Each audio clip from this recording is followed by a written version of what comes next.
এটা প্রথমে ছিল গ্রিক দর্শনে উদয় বালাঘাট তোমাদেরকে যারা ইয়া পড়ছিল তোমরা আকিদে কিতাবটা পড়াইছিলাম যেটা কি যে বাহরুল কালাম। এটা প্রথম দিন আমি কিছু ইতিহাস বলছিলাম যে মুসলমানরা কেন ইলমে কালাম তথা এই কী বলে যে আকিদা শাস্ত্র এবং তর্কশাস্ত্র যুক্তিশাস্ত্র দর্শনের দিকে ঝুঁকছে। কী বলছি বুঝছো? এর আগে মূলত হচ্ছে যে এটার দর্শন শাস্ত্র এবং ফলসাফাটা মূল উৎপত্তি হচ্ছে গ্রিক দিক থেকে, গ্রিক এবং রোমান দিক থেকে। তো ওই সময় এই দর্শন শাস্ত্রটা সবচেয়ে বেশি মানে চর্চা হতো। তার মধ্যে যিনি আমরা এমনি নাম শুনছি অন্যভাবে, ধরো প্লেটো নাম শুনছি না, অ্যারিস্টটল নাম শুনছি না, সক্রেটিস নাম শুনছি না, সমাজবিজ্ঞানী রাষ্ট্রবিজ্ঞানী, এরা কিন্তু প্রত্যেকে আবার দর্শনিক ছিলেন। কী বলছো বুঝছো? গ্রিক এবং রোমান সময়ে প্রত্যেকে ছিলেন দার্শনিক ছিলেন। প্রথম এই দর্শন শাস্ত্রের প্রথম যিনি মুআল্লিমুল আউয়াল যাকে বলে, কি বলো? মুআল্লিমুল আউয়াল হচ্ছে আরিস্টোটালিস, যাকে অ্যারিস্টটল বলা হয়। কি বলছি বুঝছো? এবং তাকে সংক্ষেপে আরাস্তু বলা হয়। কি? হ্যাঁ, আউয়ালুল মুআল্লিম ইলমুল মানতিক আরিস্টোটালিস ইউকালু লাহু আরাস্তু। তাকে কি বলা হয়? আরাস্তু বলা হয়। হুয়া তালিবু আল-ফাতিন, উনি ছিলেন যে আল-ফাতিনের ছাত্র। আল-ফাতিন হচ্ছে প্লাটো। আল-ফাতিন কে ছিল? এগুলো আমি এমনি ইংরেজিতেও লিখছি এখানে। আল-ফাতিনও হচ্ছে কি প্লাটো। তো প্লাটোর ছাত্র ছিল যে কি আরিস্টোটালিস। তো এই প্লাটো 16 বছর ধরে, আরিস্টোটালিস 16 বছর পর্যন্ত ইয়ার সোহবতে ছিলেন। আর প্লাটোর সোহবতে ওর থেকে এই দর্শন বিদ্যাটা শিখেছেন কে? আরিস্টোটালিস। এবং তিনি শিখেছেন যে প্লাটো শিখেছেন যে সক্রেটিস থেকে। আর তিনি শিখছেন যে নাসাগর, একজন মান্ত্রিক শাস্ত্রবিদ নাসাগর, তিনি তার থেকে শিখছেন যে হাকিম তলিস। বলে তোমরা আমি ছবি তুলে নিও, হাকিম তলিস। আর তিনি শিখছেন যে হাকিম লোকমান থেকে। এটা হ্যাঁ, লোকমান হাকিম যে উনি, এটা কিন্তু ইতিহাস হচ্ছে হযরত ঈসা আলাইহিস সালামের জন্মের আগে। কি বলছি বুঝছো? খ্রিস্টপূর্ব 300 থেকে 400 বছর আগ থেকে, এখন না। মান্ত্রিক এবং দর্শন শাস্ত্র তার যে কি চর্চা, ফলসাফা যেটা আছে, এটার চর্চা হচ্ছে প্রথম যাকে একদম যিনি প্রাতিষ্ঠানিক এবং বই আকারে রূপ দেন তিনি হচ্ছে আরিস্টোটালিস। এই জন্য ওকে বলে মুআল্লিমে আউয়াল। কি বলছি বুঝছো? আগেরগুলো যারা ছিলেন হাকিম লোকমান, হাকিম তলিস, তারপর হচ্ছে নাসাগর, প্লাটো, এই 4 জন, ওরা হচ্ছে এমনি তালিম তদরিসের মধ্যে ছিল। পরবর্তীতে যিনি একদম সর্বপ্রথম মান্ত্রিক শাস্ত্রের মধ্যে কিতাব লিখছে তিনি কে বলো তো? মান্ত্রিক মানে দর্শন, আর কি দর্শন এবং ফলসাফা বিষয়ের উপর যিনি কিতাব লিখছেন তিনি হচ্ছে অ্যারিস্টটল। এবং 270টি লিখছেন, 270টি দর্শন এবং ফলসাফা নিয়ে প্রায় তিনি 270টি কিতাব লিখছেন। তার কয়েকটি উল্লেখযোগ্য কিতাব হচ্ছে কিতাবুস সামা, কিতাবুল নাবাত, উলুহিয়াত, আল আলাম, কিতাবুল জারিউস শামস আল কামার। জারিউস শামস মানে আসমান এবং চন্দ্রর ঘূর্ণন নিয়ে। এটা কি ওই যে আমরা বলি পৃথিবী ঘুরে না, আসমান সূর্য চন্দ্র ঘুরে, এগুলোর চিন্তা তো এখন থেকে না, এটা অনেক আগ থেকে। বলে তিনি কিতাবুস সামা বলো, কি কিতাবুস, একটা কি কিতাবুল নাবাত, লুহিয়াত, আল আলম, কিতাবুল জারিউস শামসি ওয়াল কামার, জারিউস শামসি ওয়াল কামার। এগুলো হচ্ছে ওনার প্রথম কিছু প্রসিদ্ধ কিতাব। আরও অনেক আমার ইয়াতে বের করছি, অনেক আছে, এগুলো লম্বা স্টোরি লেখা। তাহলে প্রথম যিনি উনি হচ্ছে কি বলতো? অ্যারিস্টটল। তো উনি তো ছিল যে গ্রিক দার্শনিক, ওরা ছিল যে কি রে গ্রিক দার্শনিক। ইসলামের মধ্যে মান্ত্রিক এবং ফলসফা শাস্ত্রটা কীভাবে আসলো দেখো। এটা আমি আগে ওদেরকে ইশারা দিয়েছিলাম। মুসলমানরা যখন আস্তে আস্তে ইসলামী শাসন বৃদ্ধি পেতে পেতে কোথায় গিয়েছিল? রোম বিজয় করছে না হযরত ওমর ফারুক রাদিয়াল্লাহু তাআলা আমলে রোম, গ্রিক এবং বিভিন্ন অঞ্চলগুলো কী হয়েছে? বিজয় হয়েছে। পরবর্তীতে হযরত উসমান রাদিয়াল্লাহু তাআলা আমলে আরও এখানে মুসলিমদের মানে ওখানে এই মানে আধিপত্য বাড়ে। কার শাসন আমাদের? উসমানদের। তো মুসলমানরা তখন তাদের সাথে মিশতেছে না, তো তারা তো প্রথমে মুসলমানদের পুরান হাদিস দিয়া না সবগুলো দলিল দিচ্ছে বা জিনিসগুলো বুঝাচ্ছে। তারা তো এগুলোকে উপস্থাপন করতেছে কিসের মাধ্যমে? যুক্তির মাধ্যমে, আকলের মাধ্যমে। তো তখন মুসলমানরা যখন তাদের সংস্পর্শে গেল, তখন মুসলমানদের প্রয়োজনের তাগিদে, কিসের তাগিদে? অর্থাৎ ইসলামকে বুলন্দ করা এবং কোরআন হাদিস সব আল্লাহর একাত্মতা এবং রসুল পাক সাল্লাল্লাহু জায়গা নাই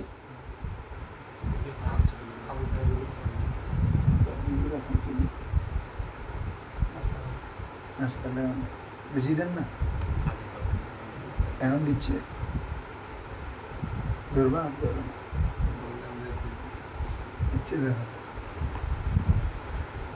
হ্যাঁ শোনো কি বলতেছিলাম। হ্যাঁ, এখন মুসলমানরা যখন এই রোম এবং গ্রিকদের সাথে যখন বসবাস শুরু করছে, তাহলে ওদের সাথে মিলতে হলো না। এখন ওরা বিভিন্ন ইসলামী বিভিন্ন বিষয়গুলো ওরা যুক্তির মাধ্যমে কি করতে চায়, মানে খণ্ডন করতে চায়। মুসলমানদেরকে তখন কোরআন হাদিসের দলিল দিলে হবে, মুসলমানরা ওদেরকেও যুক্তি দিতে হবে না। মুসলমানরা আস্তে আস্তে যুক্তি এগুলা শিখতে শুরু করছে প্রাথমিকভাবে। পরবর্তীতে মুসলমানরা তাদের কিতাবগুলো, গ্রিকদের যে কিতাবগুলো ছিল লিখিত, এই কিতাবগুলো আস্তে আস্তে আরবিতে ট্রান্সলেট শুরু করছে। কোন ভাষায়? আরবি ভাষায় অনুবাদ করতে শুরু করলো। ফলে এই গ্রিকদের দর্শন কিতাবগুলো মুসলমানদের মধ্যেও কি, আমি সংক্ষেপে বলতেছি, বিস্তারিত ইতিহাস এখানে আছে। এটা সব এই গ্রিকদের মাঝে, গ্রিকদের যে কিতাবগুলো এগুলো বাংলার অনুবাদ শুরু করছে, বাংলা বলতেছি, আরবিতে যখন অনুবাদ করছে, এবং আরবের মানুষরাও আস্তে আস্তে এই দর্শন শাস্ত্রের সাথে কি হলো, ইনভলভ হলো, এটা শিখতেছে। এবং কোরআন হাদিস ফিকহ ফতোয়ার ক্ষেত্রেও কি এই ফলসফাটা আস্তে আস্তে কি হচ্ছে, ব্যবহার হচ্ছে। এই মূলত গ্রিকদের সাথে মূলত কি তোমার ইলমে মান্তিক এবং দর্শন শাস্ত্রের কি একটা তাদের সাথে সংমিশ্রণে আসা। এখন বলতে পারো আমরা কি পুরোপুরি, মুসলমানরা কি পুরোপুরি তাদের দর্শনটা নিছে কিনা? দেখো, তাদের দর্শন যদি পুরোপুরি না, তাহলে অনেক ক্ষেত্রে দেখবা যে এই দর্শনগুলো ইসলাম এবং কোরআনের হাদিসের বিপরীত। কি বলছি বুঝছো? সাংঘর্ষিক। তো ইসলাম ওই দর্শনগুলা এবং ওই ফলসফাগুলো এমন হয়েছে যেগুলো কোরআন হাদিস এবং দিন, ইসলাম, আল্লাহ, তার রসুল এগুলোকে সাব্যস্ত করার জন্য কি হয়, কাজে আসে। যে সকল ফলসফাকে ইসলামে কি করা হয় না, অন্তর্ভুক্ত করা হয়। তো পরবর্তীতে সর্বপ্রথম যিনি আমাদের কাজ করেছেন মুসলিম দার্শনিকদের হিসাবে, একদম কিতাব আকারে, মুসলিম দার্শনিক হিসাবে যিনি কিতাব আকারে কাজ করেছেন, তিনি হচ্ছে ইমাম ফারাবি। নাম শুনছ? ইমাম ফারাবি। ওনার আগে ছিল ইমাম আল কিন্দি। বলো ওনার নাম কি? বলো। ওনার পুরা নাম আবু ইউসুফ ইয়াকুব ইবনে ইসহাক আল কিন্দি। উনি হচ্ছে 813 থেকে এই 878 মেবি, মানে 900 শতাব্দীতে। কত শতাব্দী? 900 শতাব্দী মানে কত? রাসূল ইসলাম তো 570 থেকে 610, তাহলে 600 হলে 700, 800, 900, এই 300 বছর পরেই। কি বলছি বুঝছো? 300 বছর পরে এই তোমার কি বলে যে আবু ইসহাক আল কিন্দি যিনি, উনি এই ইলমে ফালসাফার উপর গ্রিকদের যে ফালসাফাগুলো আছে, অর্থাৎ অ্যারিস্টটল এবং প্লাটো এবং সক্রেটিস, ওদের যে তোমার কি বলে যে দর্শনটা আছে, এটাকে মুসলিম দর্শনের সাথে সমন্বয় করছে প্রথম ইমাম আল কিন্দি। কে? ইমাম। ওনার নাম হচ্ছে, ওনার উপাধি হচ্ছে আবু ইয়াকুব। বলো কি রে? আবু ইউসুফ। মূল নাম হচ্ছে ইয়াকুব ইবনে ইসহাক, পরিচিত হচ্ছে আল কিন্দি হিসাবে। ইমাম আল কিন্দি হিসাবে উনি সর্বপ্রথম ওই তোমার গ্রিক এবং পূর্বের যে দর্শনগুলো আছে এগুলোর সাথে মুসলিম দর্শনে কি করেছেন, সমন্বয় করেছেন। পরবর্তীতে একদম যিনি সবচেয়ে বেশি কাজ করেছেন উনি হচ্ছে তো কত, 900 শতাব্দী, 10ম শতাব্দীতে যিনি সবচেয়ে বেশি কাজ করেছেন তিনি হচ্ছে ইমাম ফারাবি। কেরে? ওনার উপাধি হচ্ছে আবু নাসর। উপাধি কি? আর নাম হচ্ছে মোহাম্মদ বিন তারখান। নাম, আর উপাধি আবুল ফারাবি, আবু নাসর, প্রসিদ্ধ হচ্ছে আল ফারাবি নামে। উনি সর্বপ্রথম মুসলিম দর্শনের উপর কত কিতাব রচনা করছেন।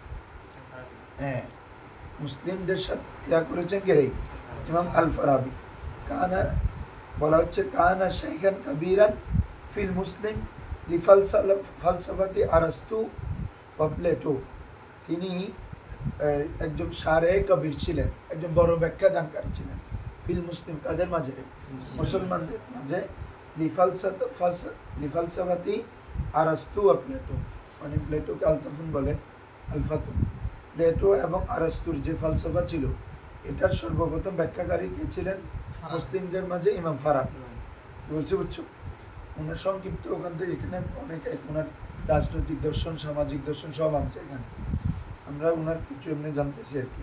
কি ওনার কিছু কিতাব ছিল, মাকালাতু ফিল আকল, বলো মাকালাতু, আরেকটা হচ্ছে তাহসিলুস সাআদা, এই কিতাবগুলো। এরপরে এসেছে 10ম থেকে 11 শতাব্দীতে। 11তে এসেছে যে কি ইমাম ফখরুদ্দিন রাজি। কে বলো? ইমাম নাম শুনছেন? এখানে ওনার কথা বারবার আনবে কিতাবে, ঠিক আছে? হ্যাঁ, ইমাম ফখরুদ্দিন রাজি। তো হ্যাঁ, তফসিরে কবিরের লেখক আর কি। উনি যুক্তিশাস্ত্রী ছিলেন। ওনার একটা ঘটনা আছে না, সবসময় উনি মোনাজারা করতেন, যত বাতিল ফেরকা ছিল সবার সাথে মোনাজারা করতেন যে ইমাম ফখরুদ্দিন রাজি। ওনার সাথে নাজিমুদ্দিন কুবরার যে ঘটনা, এটা মৃত্যুর সময় শয়তানের সাথে হয়েছে যে এটা আর কি। হ্যাঁ, ওনার শাইখ শাইখ বলতে মুরিদ হন নাই, এমনি মুরিদ হতে গেছিলেন। অনেকে এই মানে ওনার সাথে মোনাজারা করতে গেছে। তো আচ্ছা, আমি বলবো আগে ওনার নামে বলি। তাহলে ইমাম ফখরুদ্দিন রাজি কিন্তু সবচেয়ে পরবর্তী সময়, এদের পরে যারা যিনি তর্কশাস্ত্রে সবচেয়ে বেশি আরও অবদান রেখেছেন, পরবর্তী সময়ে আরও ব্যাপকভাবে ছড়িয়েছেন, তার মধ্যে হচ্ছে ইমাম ফখরুদ্দিন রাজি। এবং তিনি ওনার সাথে যুক্তি থেকেও পারতেন না, মোনাজারা আসলে 5 মিনিটেই বললাম, বুঝছেন? তো উনি এই মোনাজারা করতে গেছেন কার সাথে? নাজিমুদ্দিন কুবরার সাথে। উনি তো আহলে তাসাউফের অধিকারী এবং উনি একজন শায়েখ তরিকা। ওনার সাথে করতে গেছেন যে একদম ওনার সৈন্য দল বল নিয়ে গেছেন, বুঝছো? মোনাজারা করবো, ওনার সাথে বিভিন্ন বিষয়ে কথা বলবো। তো ইমাম নাজিমুদ্দিন কুবরা রাদিয়াল্লাহু তাআলা আনহু কিছু করেন নাই, শুধু ওনার কলবের দিকে তাকাইছে। কিসের দিকে? সব এলম সলব হয়ে গেছে, কথাই বলতে পারতেছেন। এই ফখরুদ্দিন রাজি কোনো কথাই বলতে পারতেছেন, সব এলম সলব হয়ে গেছে। তো ওনাকে যেমন বলতেছে এখন বলো করো, বলতে আমার তো কিছু আসতেছে না, আমার তো সব কলম সব অন্ধকার, কোনো কিছু আমি দেখতেছি না, আমার মাথায় কোনো এলম আসতেছে। তুই বেশি কল দিচ্ছে। হ্যাঁ, তাহলে বলা হচ্ছে যে তখন তো উনি বলতেছেন যে অনেক সাথে সাথে ক্ষমা চাইছেন, আমি সঙ্গে বলতেছি। তো এরপরে উনি বলতেছে আমাকে এলম শিখান। ওনার কাছে তওবা করেছেন প্রথম, এলম শিখান। তো এখান থেকে আল্লাহর ওলিদের নজর, ওই বলে না নজর সে পিলাতি হে, শের আছে তো, নজরের মাধ্যমে তারা দেন, নজরের মাধ্যমে তোমার থেকে সলভ করবেন, নজরের মাধ্যমে। জন্য আল্লাহর ওলিদের সাথে কখনো বেয়াদবি করে না। এগুলা ভিতরে ওনাদের রাজত্ব তো কলবে, কোথায় রে? কলবে। তো তোমার কলব থেকেই সব উঠে দিবে, মানে সলভ করে ফেলবে। তো বলতে যাচ্ছে শিখলে আচ্ছা এলম দিতে পারি, তবে সত্য আছে। সত্য হচ্ছে কি, আমার দরবারে খেদমত করতে হবে। কী খেদমত? কীভাবে থাকতে হবে এখানে? বলছে কীভাবে? যে আমার এখানে আসার সময় মানুষ ওই যে বস্তাটার উপর পা মুছে আসে, পাটা মুছে ময়লা টলা মুছে আসে, এই বস্তাটা তুমি মাথা নিয়ে বাইরে বসে থাকো। সব এ আর কি, এ আজম সাধারণ আমত্বকে কীভাবে বিসর্জন দিচ্ছে, যেটা মুছবে পাটা মুছে, এটাকে কোথায়? মাথায় নিয়ে বলে যে একটু বসে থাকবে। আমরা যে এখন সব এলম সলভ হয়ে গেছে, এলম লাগবে না, বসছে, এটা নিয়ে মাথা নিয়ে বসছে বাইরে। বসার পরে শয়তান লাগতেছে। কি শয়তান লাগতেছে? তুমি এত বড় আলেম, তোমার এত ফলোয়ার, এত অনুসারী, তোমার এত কিতাব, তোমার এত লিখিত কিতাব, তুমি একজন ফকিরের দরবারে এসে এরকম মানে একটা ইয়া নিয়ে বসে আসো। শয়তানিদের অসহসাদের দেয়, বুঝছো? এখন ও বলতেছে না, আমাকে ওনার দরবার আমাকে থাকতে হবে, এলম অর্জন করতে হবে। এভাবে করতে করতে মানে শয়তান ওয়াসওয়াসা দিচ্ছে, আর ইমাম রাজি ওনার সাথে যুদ্ধ করতেছে, বুঝছেন? শয়তান একটা বলে, ইমাম রাজি একটা বলে, শয়তান একটা বলে, ইমাম। এটা কিন্তু নাজিমুদ্দিন কুবরা ওখানে দেখতেছেন, কলবে দেখতেছেন কি চলতেছে শয়তানের সাথে, ওর সাথে। লাস্ট পর্যায়ে গিয়ে ইমাম রাজি কাবু হয়ে গেছে শয়তানের সাথে, বলছে বুঝছো, কাবু হয়ে গেছে।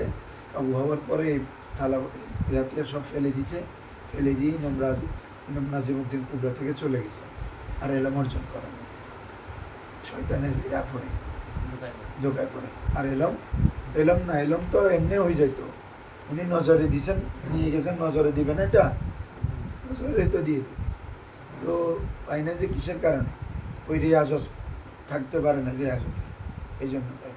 তো চলে গেছেন, চলে যাওয়ার পরেই উনি মৃত্যু বিছানায় সাখারাতের মধ্যে কি, সাখারাতে উপস্থিত, শয়তান তখন উপস্থিত। শয়তান একটার পর একটা প্রশ্ন করতেছে, যেহেতু উনি সবসময় যারা করতেন, সবসময় তর্ক বিতর্ক করে সবসময় জিততেন। এই শয়তান মৃত্যু সজ্জার মধ্যে কি শুরু করে দিছে, তর্ক শুরু করে দিছে, একটার পর একটা প্রশ্ন, এটা দেশটা এটা উত্তর দিতে দিতে লাস্টের প্রশ্ন কি করছে, তোমার রব আল্লাহকে কি সৃষ্টি করছে, আল্লাহ একজন, এটা দলিল বলছে, বুঝছো? এই যাবতীয় প্রশ্ন সৃষ্টি করছে, উনি আর এগুলো উত্তর দিতে পারেন, বলছে বুঝছো, উত্তর দেয়, একটা দিলে আরেকটা বলে, একটা দিলে আরেকটা বলে। তো এমন অবস্থা হলো যে ওনার কি, হ্যাঁ হ্যাঁ, লাস্টে আল্লাহ সম্পর্কে বলছেন আর কি। তো তখন নাজিমুদ্দিন কুবরা দেখো, আল্লাহর ওলিদের ওই বলে না, এক জবান সোহবতে বা আউলিয়া বেহতর আসাদ সালে তো বেরিয়া, যে রিয়াবিহীন 1000 বছর 100 বছর ইবাদত থেকে এক মুহূর্ত সোহবতে যদি আকীদত নিয়ে থাকো কি অবস্থা হবে। আর উনি গেছেন কি অবস্থা, উনি তো গেছেন যে কি অবস্থা, কিসের জন্য, তো এইটা নাজিমুদ্দিন কুবরা রাদিয়াল্লাহু তাআলা উনি যখন অজু করতেছেন, অজু করা অবস্থায় দেখতেছেন এই যে ওনার এই অবস্থা, আর ইমাম ফখরুদ্দিন রাজি তখন কি করেছেন, উনি তখন তিনি অজু যে পানি, অজুর পানিটার একটা পানি ওই ওখানে মেরেছেন, কোথায়, ফখরুদ্দিন রাজির ওখানে। এবং দেখা গেলো যে এই পানিগুলো উনি এখানে 100 মাইল দূরে কে, ইমাম ফখরুদ্দিন রাজি ওখানে গিয়ে এই পানিগুলো কি পড়েছে। এবং এগুলো পড়ার পরে তিনি বলেছেন, কুল, তুমি বলো যে আল্লাহু ওয়াহিদুন বেলা দলিল, আল্লাহ এক ছাড়া, কোনো দলিল ছাড়া আল্লাহ এক। আমি আল্লাহর উপরে ঈমান আনলাম, কলমা পড়লাম, সাথে সাথে তিনি কী করেছেন, মৃত্যুবরণ করেছেন। ওই যে আল্লাহর ওলিরা তার পীর ও মুর্শিদটা কোথায়, কবরে, হাসরে, মিজান, মৌতের সময় কী করে, সাহায্য করে। এটা একটু সোহবতেরই অবস্থা হলে, আর যদি তুমি একজন মুরিদে বাসফা হতে পারো, তোমার কি হবে, মুরিদে বাসফা মানে বুঝছো নি, মানে তুমি তোমার পীর ও মুর্শিদ তোমাকে যেভাবে দিক নির্দেশনা দেয় ওভাবে যদি তুমি চলতে পারো, তো তোমার কি অবস্থা হবে, তো যদি একটু সোহবতের কারণে এই অবস্থা, ঠিক আছে। আচ্ছা, এটা একটা বাহ্যিকে চলে গেলাম। তো এই ইমাম ফখরুদ্দিন রাজি বলছে, বুঝছো, পরবর্তী সময়ে এই যিনি মানে সবচেয়ে যুক্তিশাস্ত্রের মধ্যে বেশি ইয়া করেছেন, তিনি হচ্ছে ইমাম ফখরুদ্দিন রাজি। তো ওনার সময় ছিল যে 12 শতাব্দী, কিরাই 12 শতাব্দী, 1149 থেকে 1209 বললে 13 শতাব্দী শুরু আর কি। এরপর সর্বশেষ যিনি ছিলেন ইমাম আবু হামেদ আল গাজালি, কে, ইমাম গাজালি, নাম শুনুন, হ্যাঁ, ইমাম গাজালি, যিনি সবচেয়ে মুসলিমদের গ্রহণযোগ্য এবং সবচেয়ে সফল দার্শনিক, তিনি কে, ইমাম গাজালি। তিনার রাষ্ট্রচিন্তাও আছে, সামাজিক চিন্তা আছে, সবচেয়ে বড় কথা হচ্ছে উনি তাসাউফকে লালন করতেন, কে লালন করতেন, এবং তাসাউফকে যারা ওই আমাদের মুসলমানদের মধ্যেও যারা তাসাউফকে কী করতো, অস্বীকার করতো, তাসাউফ শাস্ত্রকে কোনো মানে এটা যে একটা স্বাস্থ্য, এটা যে একটা আল্লাহর কাছে পৌঁছানোর একটা মাধ্যম, এটাকেও যারা অস্বীকার করতো, ইমাম গাজ্জালির লিখিত কিতাবের মাধ্যমে, ইমাম গাজ্জালির ধারণার মাধ্যমে, চিন্তা চেতনার মাধ্যমে, দর্শনের মাধ্যমে এটা পরবর্তী মুসলমানদের থেকে কি কেটে উঠে। কী বলছি বুঝছো? এখন দেখো না, যারা যদিও বা তাসাউফ চর্চা না করে, কিন্তু ইমাম গাজ্জালির বেশিরভাগ বই অনুবাদ করছে আমাদের বাংলাদেশে, মানে ভিন্নপন্থীরা, তাই না, যারা কি করে না, তাসাউফকে লালন করে না। অথচ ইমাম গাজ্জালী ওই কিতাবগুলো ইহইয়া উলুমুদ্দিন, তারপর কিমিয়ায়ে সাআদাত, মিনহাজুল আবিদিন, কি বলছি বুঝছো? তারপরে ওনার আরও মান্তিক শাস্ত্রের আলাদা কিতাব আছে, আল মুনকিজ আনিদ দলাল, আল মুনকিজ আনিদ দলাল, মিয়ারুল এলম, মান্তিকের উপর ডাইরেক্ট উনি বলেছেন না, মাল্লাম ইয়ারিফিল মান্তিকা ফালা সিকাতা লাহু ফিল উলুম, যে এলমে মান্তিক অর্জন করতে পারে নাই, তার এলমের মধ্যে কোনো সেকাত নাই, দৃঢ়তা নাই, পরিপক্কতা নাই, পূর্ণতা নাই।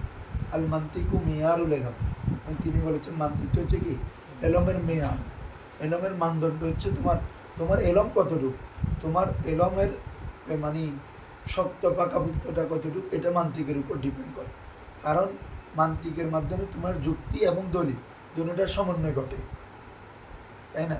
তুমি একটা বিষয়ে ইসলামী দলিলও দিচ্ছ, আবার এদিকে আকলি দলিলও দিচ্ছ, তখন তোমার ইসলামী এলম আর তোমার যুক্তির মাধ্যমে দুটোটার যখন সমন্বয় ঘটবে, কখনো তোমাকে কেউ কি করতে পারবে না, পরাস্ত করতে পারবে না। কারণ যুক্তিগতভাবে এটা সঠিক, তোমার দলিল তো আছেই, তাহলে তোমাকে বা খণ্ডাবে কে, বা তোমার বিরুদ্ধে যাবে।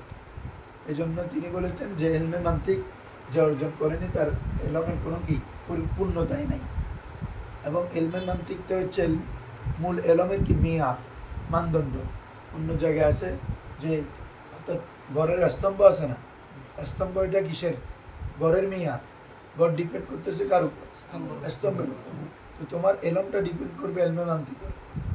এই জন্য হয়তো আমরা এখন এসে কম দিচ্ছি, গুরুত্ব কমে গেছে যে এলমে মান্তিকের। এলমে মান্তিকের সবচেয়ে বড় বড় কিতাবগুলো যেমন সুল্লামুল উলুম, কি সুল্লুম নাম শুনছো না, সুল্লুম, এরপরে খেয়ালি, তারপরে ইসাগুজি, এরপর কিছু আমাদের আনসার ইসাগুজুর বলে কুতবি, কুতবি এটা এলমে মান্তিকের কিতাব, আগে পড়ানো হুজুরে বলছি। ইসাগুজি, খেয়ালি, এসব কিতাব এগুলো হচ্ছে এলমে মান্তিকের। তারপর হচ্ছে শরহে তাহজিব, এর মধ্যে আসতেছি। তো ইমাম গাজ্জালী আলাদা কিছু কি লিখেছেন মান্তিকের উপর, মিয়ারুল এলম, আল মুনকিজ আনিদ দলাল, এগুলো সব এলমে মান্তিকের উপর। কি বলছি বুঝছো? তো সবচেয়ে শেষ সময় পর্যন্ত লাস্ট যিনি এলমে মান্তিকের খেদমত করেছেন ব্যাপক আকারে, তিনি হচ্ছে কি ইমাম গাজ্জালী। এরপর ওনার থেকে আস্তে আস্তে ভারতবর্ষে যিনি এলমে মান্তিককে ছড়িয়ে দিয়েছেন এবং আগের এলমে মান্তিকগুলাকে এবং আরও ব্যাপকভাবে ছড়িয়েছেন, তিনি হচ্ছে ইমাম ফজলে হক খায়রাবাদী। বলো ইমাম ফজলে হক খায়রাবাদী, যিনি আমাদের মেরকাতের মুসান্নিফ, কে ইমাম ফজলে হক খায়রাবাদী। ওনার পিতা ছিলেন ইমাম ফজলে ইমাম খায়রাবাদী। কি ফজলে, উনি কিন্তু আমাদের আহলে সুন্নাতের ইমাম, অর্থাৎ ইমাম আলা হযরতের আগে যারা আহলে সুন্নাতের আকীদাকে লালন করতেন ধারণ করতেন, তারা হচ্ছে এরা কি ইমাম ফজলে হক খায়রাবাদী, ইমাম ফজলে ইমাম খায়রাবাদী, ফজলে হক খায়রাবাদীর পিতা। কি বলছি বুঝছো? উনি এই মান্তিক শাস্ত্রটাকে সহজভাবে এবং সুন্দরভাবে উপস্থাপন করেছেন এই মেরকাতের মাধ্যমে ভারতবর্ষের মধ্যে। কি বলছি বুঝছো? এবং তাহজিব, এই বলো এটা কি রে, তাহজিব এটা একটা কিতাব মান্তিকের, ইমাম আবদুল্লাহ বিন হুসাইন আল বাজদাবি, তিনি 1015 খ্রিস্টাব্দে ইন্তেকাল। তো তাহজিবের সরা করেছেন তাও ইমাম ফজলে হক খায়রাবাদী। কি বলছি বুঝছো? এটা তো শরহুত তাহজিব, এটা শরহুত তাহজিব যেটা, এটা হচ্ছে তাহজিবের সরা। তাহজিব একটা মূল কিতাব, মাত্র 2 পৃষ্ঠা, 2 পৃষ্ঠা, ও আকাইদে নসবির মতো, আকাইদে নসবির মতো কয় পৃষ্ঠারে, 2 পৃষ্ঠা। ওটার সরা করেছেন শরহুত তাহজিব আবদুল্লাহ বিন হুসাইন আল বাজদাবি। এই শরে তাহজিবের সরা করেছেন আল্লামা ফজলে হক খায়রাবাদী। কি বলছি বুঝছো? যিনি মেরকাতের মুসান্নিফ ফজলে হক খায়রাবাদী, তিনি এই মেরকাতটাকে পরবর্তী সহজভাবে উপস্থাপন করেছেন। তো উনি জন্ম হচ্ছে ভারতের মধ্যে, কোথায়? ইমাম ফজলে হক খায়রাবাদী, ওনার জন্ম হচ্ছে ভারতবর্ষের মধ্যে, এবং উনি ওনার পিতা থেকে প্রাথমিক ইলমগুলো কি করেন, অর্জন করেন। ওনার বেশি ঝোঁক ছিল কিসের উপর? ফলসফার, আর দর্শন শাস্ত্রের উপর বেশি ঝোঁক ছিল ইমাম ফজলে হক খায়রাবাদী। তখন কারণ হচ্ছে তখন ভারতবর্ষে ব্রিটিশ শাসন ছিল। ওনার একটা লং হিস্ট্রি, এই জুফিল থেকে একটা বের করছে না উনি জীবনী, এটা একটু তোমার কাছে আছে, একটু কোনো ব্যবস্থা করলে আনিয়ে তো এটা। হ্যাঁ মানে ওইটা কে ভাই মুশফিকুল ভাই না কে ওই ভাই ঢাকা থেকে তুষার ইমরান হোসেন তুষারের এটা আসছে তোমার কাছে? আমার কাছে একদিন আনিয়ে তো কোনো দিক থেকে। আমি কালকে তৌহিদকে ফোন দিছিলাম। হ্যাঁ জুলফুল একটা বের করছে, ওরা একটা সেমিনার করছিল না তখন মনে একটা বই করছিল ছোট, ওটাতে কিছু তথ্য আমি পড়ছি ভুলে গেছিলাম, দরকার আসলে। হ্যাঁ এই জন্য ওকে কল দিছিলাম, তৌহিদ ছিল না ওকে এখন ইন্দ্রের ইস্তফা বিশিষ্ট গবেষক ভালো ছিল। আচ্ছা দাও তো যেটা বলতেছিলাম, তো ইমাম ফজলে হক খায়রাবাদী তিনি আজাদি আন্দোলন অর্থাৎ ব্রিটিশদের থেকে যে ব্রিটিশদের বিপক্ষে যে যুদ্ধ করতে হবে এটা ফতোয়া দিয়েছিলেন উনি। এটার উপর উনি কিতাব লিখেছেন। কে? ইমাম ফজলে হক খায়রাবাদী কিতাব লিখছেন, দেখো ওটার নাম হচ্ছে তাহকিকুল ফতোয়া ফি ইবতালিত তাগওয়া। বলো তাহকিকুল ফতোয়া ফি ইবতালিত তাগওয়া। হ্যাঁ অর্থাৎ হচ্ছে ওই ব্রিটিশদের জুলুম নির্যাতন শাসনের বিরুদ্ধে তিনি প্রথম ফতোয়া কিতাব লিখেছেন। কে? ফজলে হক খায়রাবাদী। এবং ইনি যখন ব্রিটিশরা তোমার মসজিদ বন্ধ করে দিচ্ছে, মাদ্রাসা বন্ধ করে দিচ্ছে, কি বলছি বুঝছো, ব্রিটিশ সেনারা মুসলমানদেরকে হত্যা করা শুরু করলো, তখন ইংরেজদের বিরুদ্ধে যে মুসলমানরা যুদ্ধ করতে পারবে কিনা এটার উপর প্রথম ফতোয়া দিয়েছেন কে? ইমাম ফজলে হক খায়রাবাদী। দেবন্দি অক্কল আসেন না, আসেন তো দেবন্দি অক্কল তো আরো পরে, কি বলছি বুঝছো। তিনি তখন ফতোয়া দিয়েছিলেন, কে? ইমাম ফজলে হক খায়রাবাদী। এবং এটার মধ্যে উনি ফতোয়া দিয়েছিলেন যে ইজা তাগলিবুল কুফার আলাল মুসলিমিন, যে মুসলমানদের উপর যখন কাফেররা কী হবে, গালেব হবে, ঠিক আছে, হাকামু ফিহিম, এবং তোমরা অর্থাৎ তাদের উপর আইন বাস্তবায়ন করতে চায়, আবতালু আহকাম আল ইসলাম, এবং ইসলামী বিধিবিধান যদি কি করে, বাতিল করে, ওয়াজাবা আলাল মুসলিমিনা আল খুরুজ আলাইহিম, মুসলমানদের উপর ওয়াজিব হচ্ছে তার উপর কি হওয়া, তোমার বের হওয়া, তার উপর বের হওয়া মানে যুদ্ধ করা, তার উপর যুদ্ধ করা, এটা মুসলমানদের উপর ওয়াজিব।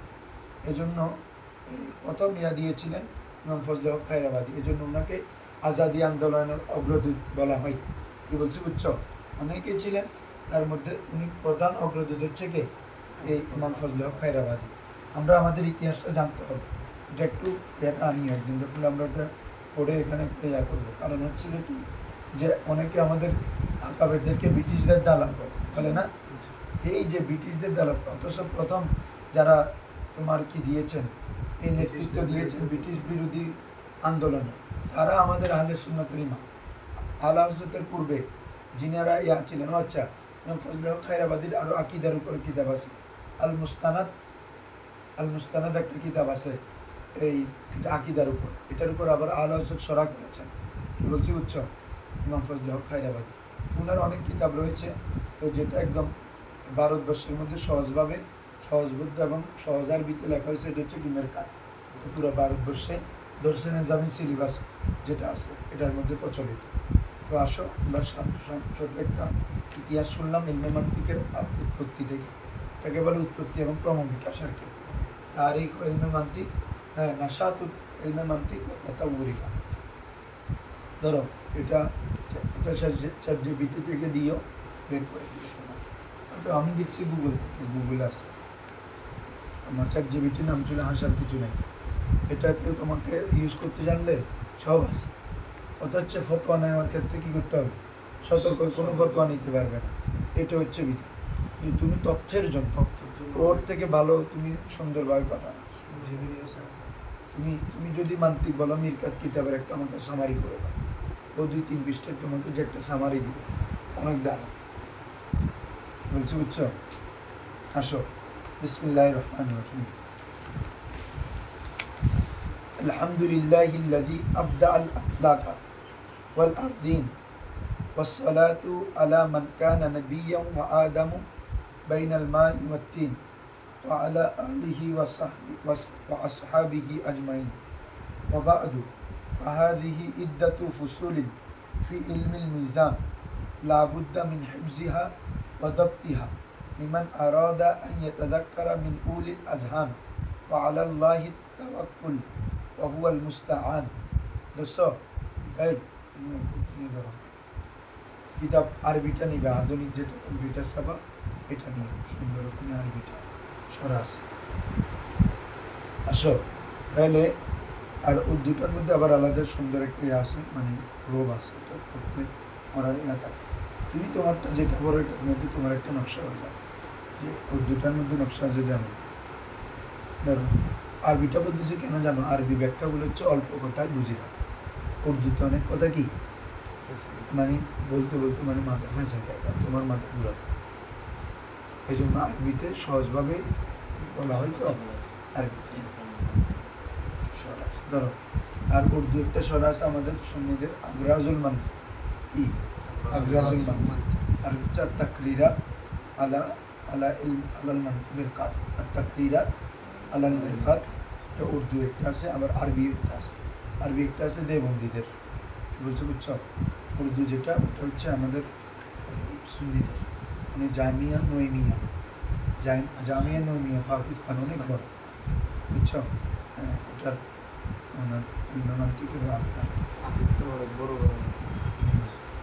আমাদের এখানে এখন মান্ত্রিক শাস্ত্র উঠেই গেছে করায় অথচ মান্ত্রিকের আগে কত গুরুত্ব থাকলে না অন্তত তোমরা যদি এলমে মান্ত্রিকে দুইটা কিতাব পড়তে পারো মেকাদার সরে তাজি এনাফ সেম এটা পড়ার পর এটা বললে এটা হচ্ছে লাইনে কাফিয়ে মান্ত্রিকের কাফিয়েতে সরে তাজি বুঝছো নি তাজি বলতেছি ना 2 20টা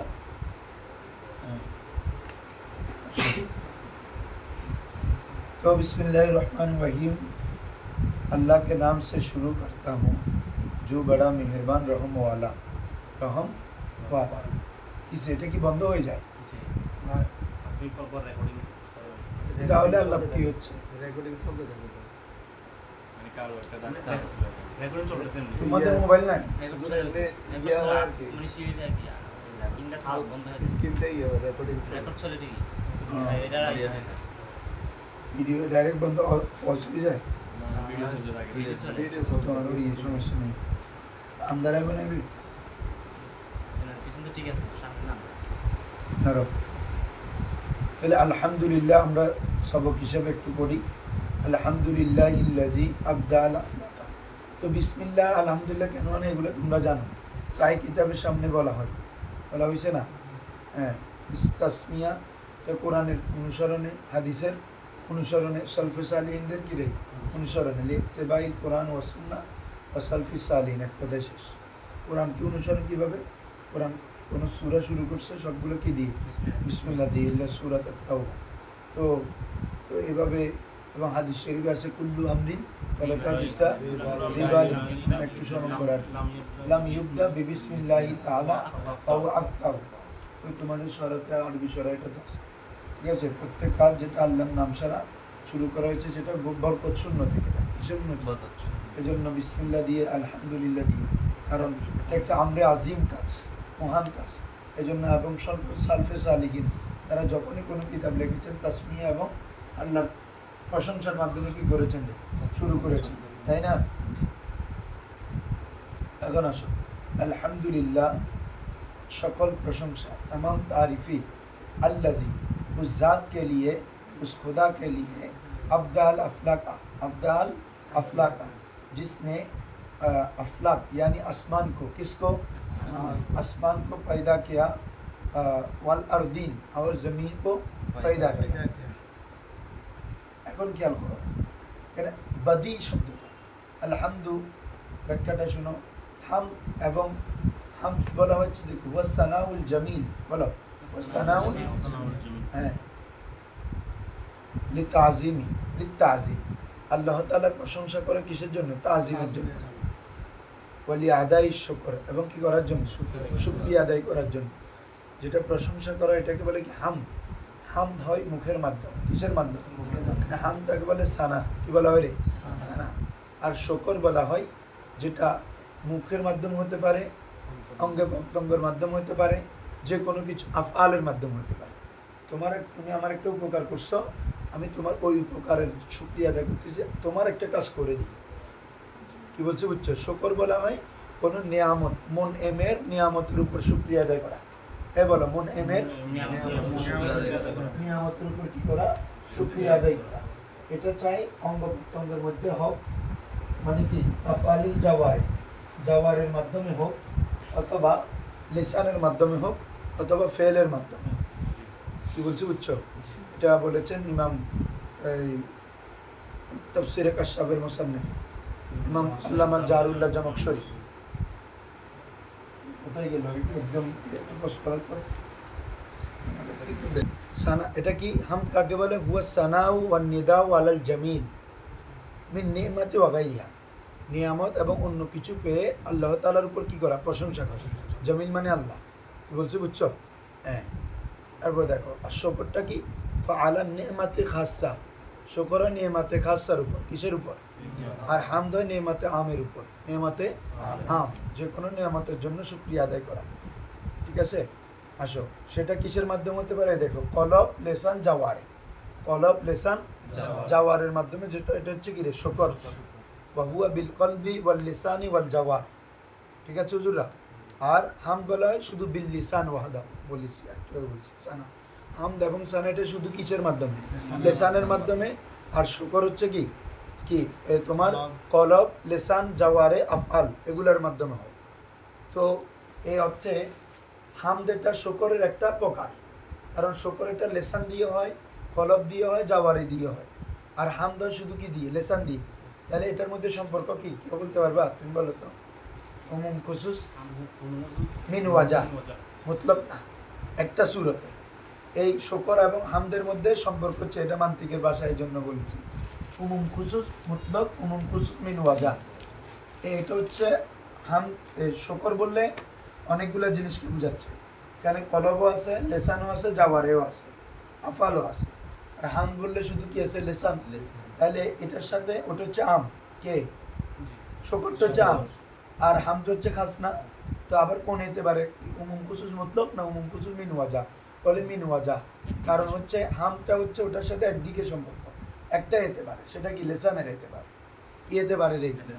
বুঝে পারলাম। শুকরের মধ্যে লেসান, কলব, জাওয়ারে সব আছে না? আর হামদ হচ্ছে কি? শুধু লেসান। তাহলে ওটার সাথে এটা মিলতেছে কি? লেসানের দিক থেকে না? এটা আর কি। হ্যাঁ, তো এটা এগুলো মনে রাখবা। হামজ হচ্ছে, হামদটা হচ্ছে নকিদুদ্দম জম, নিন্দার বিপরীত। কিসের বিপরীত? আর ওয়াশকরু নকিজুল কুফরান। আর শুকর হচ্ছে কুফরের বিপরীত। কুফরের বিপরীত কি? শুকর। আর জমের বিপরীত হচ্ছে কি? হাম। এগুলো মূল কিতাব থেকে দেখা দিলাম।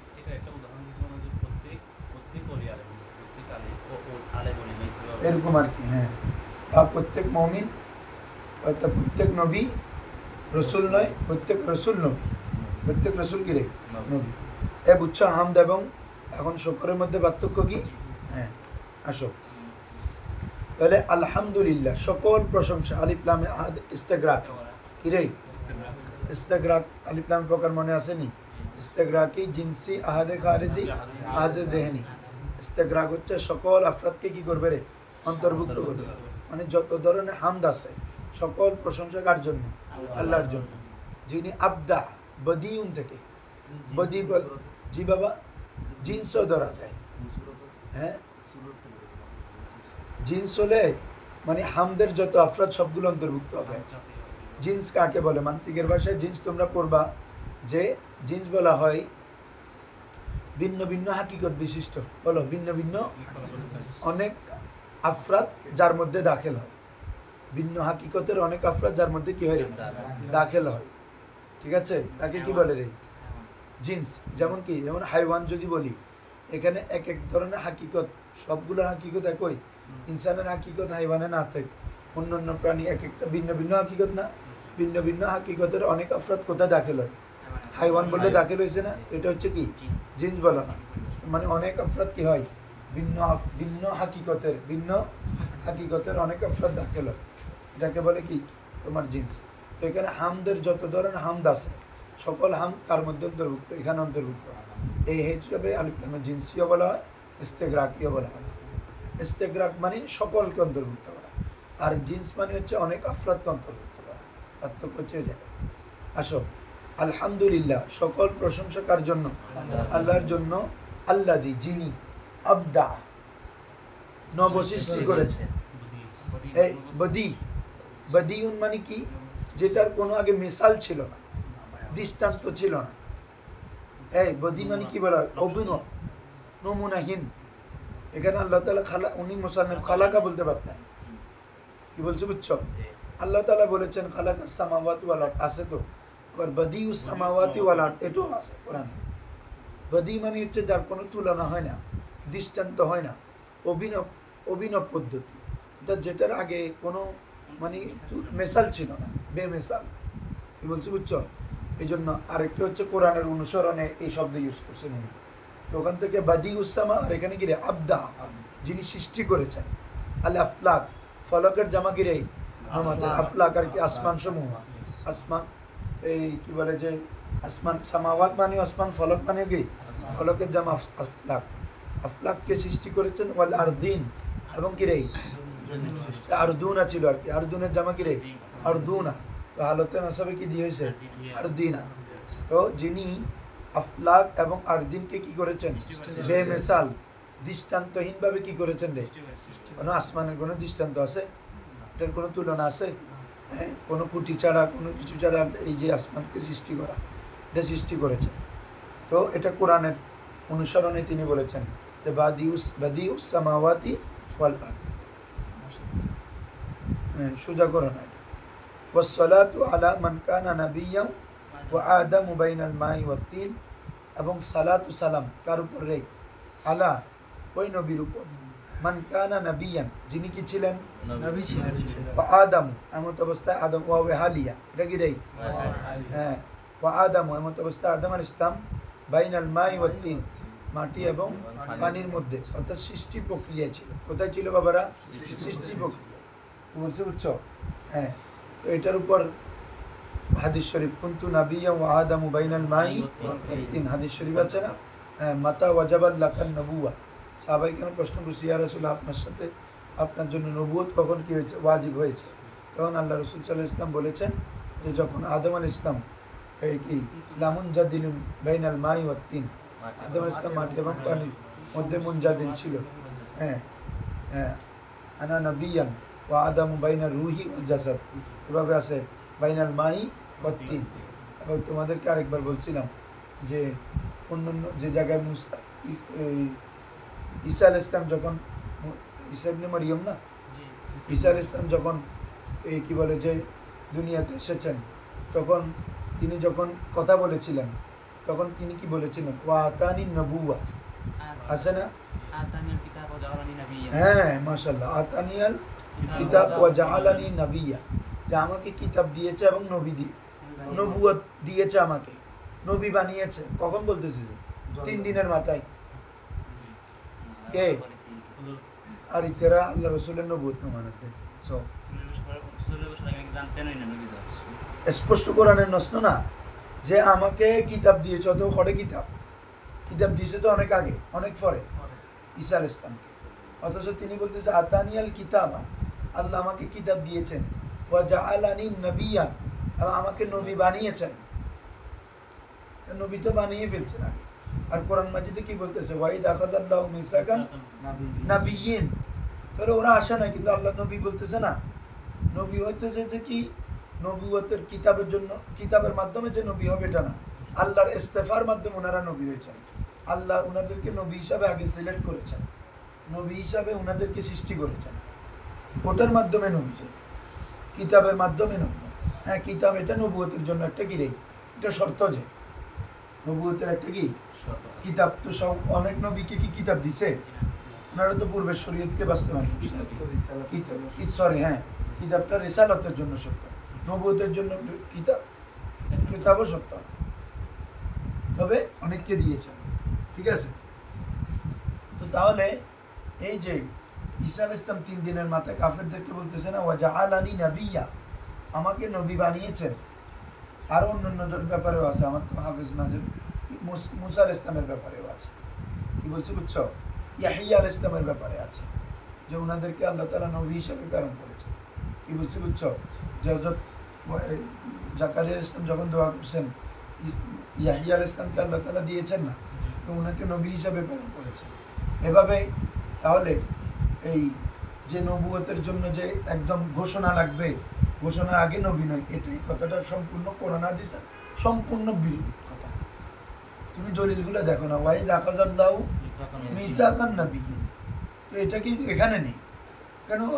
আরওয়াতে যখন আমি নবীদের কি নিলাম, মিসাক নিলাম, অঙ্গীকার নিলাম, এক বলো না রে বাবা, লামা আতাইতু এবং হিকমা, এরপরে রসুল আসবে, এগুলো সব আগের কথা। হ্যাঁ, উনি আসলে তোমরা ওনাকে সাহায্য করবে। হ্যাঁ, তোমরা কি এই সাক্ষীর উপর তোমরা সাক্ষ্য দিচ্ছ কিনা? তারা বলছে হ্যাঁ। তাহলে এই যে পূর্বের সকল ঘটনা, যে অন্যান্য নবীদের ঘটনা এবং হাদিস, সবগুলো তো মুনাফিক আছে। তুমি দেখো না, সবগুলো এক চেয়ে নেই গাথা। ওখানে আল্লাহ তাআলা বলতেছেন আমি নবীদের থেকে মিসাক নিলাম, এদিকে অন্যান্য নবীদের ব্যাপারে যখন নবুয়ত প্রকাশও করে নেয়, তার আগে ওনাদের বুঝকে ওনারা কোরআনে বলতেছে কি জাআলানি নাবিয়্যা। তাহলে আর আল্লাহ রসুলও বলতেছেন আমি তখন নবী ছিলাম যখন অন্যান্য নবীরা সৃষ্টি হয়নি। তাহলে প্রত্যেকটা তুমি যখন দেখবা কোরআন এবং হাদিস, তোমার সামারি বের হবে যে নবীরা আগে থেকে আল্লাহ তাআলা সৃষ্টি করেছেন ওনাদেরকে নবী হিসাবে, এবং আল্লাহ তাআলা ওনাদেরকে নবী হিসাবে ইস্তেফা করেছেন। কি বলছো বুঝছো? হ্যাঁ, এই ইয়াটা ইয়া করবা। ঠিক আছে, ওকে, আজকে দুটোই থাক, ইনশাল্লাহ কালকে থেকে আমরা বিস্তারিত যাবো। ওকে, আসসালামু আলাইকুম। একটু সবাই তাড়াতাড়ি আসি।